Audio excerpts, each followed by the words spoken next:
برای یقه هایی مثل انواع یقه های مردانه، یقه های شکاری، یقه فرنچ، یقه های کرواتی، یقه بیبه، اینها چون روی خود الگو سوار میشن احتیاج به لقی نداریم بچه ها.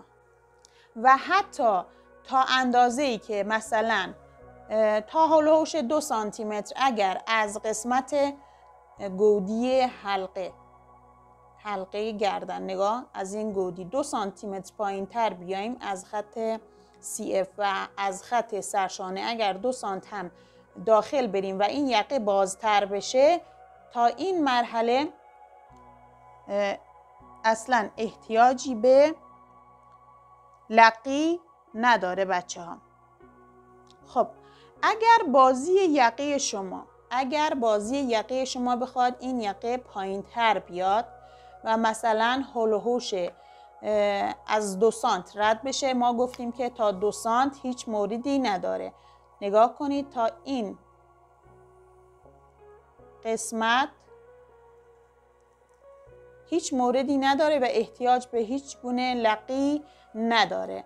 ولی اگر از این خط، خب نگاه کنید، از خط 2 سانتی متری که کشیدیم و بازترش کردیم هولوش 10 تا 12 سانتی متر پایین تر بیایم، این مثلا میخواین این یقه رو تا اینجا بیاریم.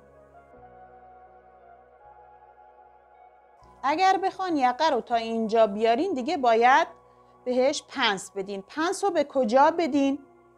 پنس رو از نقطه، نگاه کنید، از سر ساسون یا وسط سینه یه خط به 1/3 گودی یقه، 1/3، یعنی اگر این قسمت رو به 3 قسمت تقسیم بکنید، 1/3 اولش که به خط CF نزدیکتر هست رو یک خط از اونجا به این قسمت وصل میکنیم.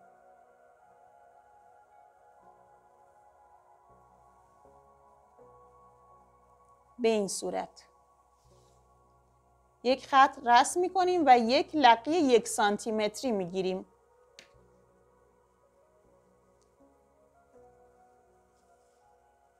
دوباره این 1 سانت رو به این قسمت وصل میکنیم. باید بسته بشه بچه ها. خب پنس رو میبندیم و خط حلقه گردن رو دوباره میایم و رسم میکنیم. موفق و مؤید باشید بچه ها. تمام.